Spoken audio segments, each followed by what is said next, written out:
Delhi high court ने अपने एक अहम फैसले में हाल ही में कहा है कि अलग अलग धार्मिक आस्था रखना क्रुएल्टी नहीं होती, लेकिन करवा चौथ का व्रत ना रखना पति के साथ कुछ हालातों में क्रुएल्टी हो सकती है, जिसके बेसिस पर तलाक लिया जा सकता है। केस की सारी डिटेल आपको डिस्क्रिप्शन में मिल जाएगी। जस्टिस सुरेश कुमार कैत और जस्टिस नीना बंसल की बेंच इस केस पर सुनवाई कर रही थी। करवा चौथ का व्रत रखना या ना रखना अपनी अपनी चॉइस हो सकती है, ये पार्टनर के साथ क्रुएल्टी नहीं है। ऑनरेबल जस्टिस सुरेश कुमार कैत और जस्टिस नीना बंसल कृष्णा की बेंच ने कहा कि हिंदू मैरिज एक्ट के सेक्शन 13 क्लॉज 1(i)(a) और सेक्शन 13 क्लॉज 1(i)(b) के तहत पति ने क्रुएल्टी के बेसिस पर डाइवोर्स की डिमांड की है और फैमिली कोर्ट ने उसे इस बेसिस पर तलाक दे भी दिया है।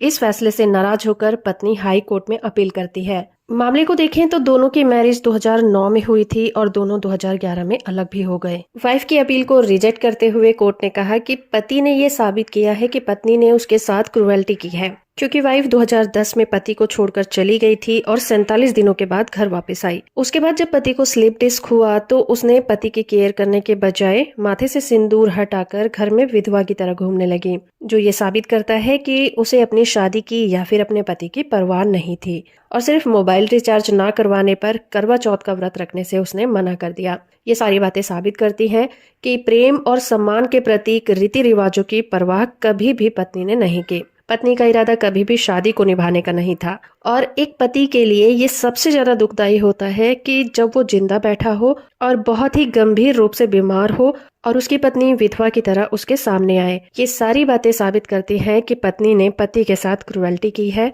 ये सारी बातें देखते हुए पत्नी की अपील को खारिज कर दिया गया और पति को मिले डाइवोर्स के आदेश को जारी रखा। वीडियो को लाइक और चैनल को सब्सक्राइब करना बिल्कुल मत भूलिएगा।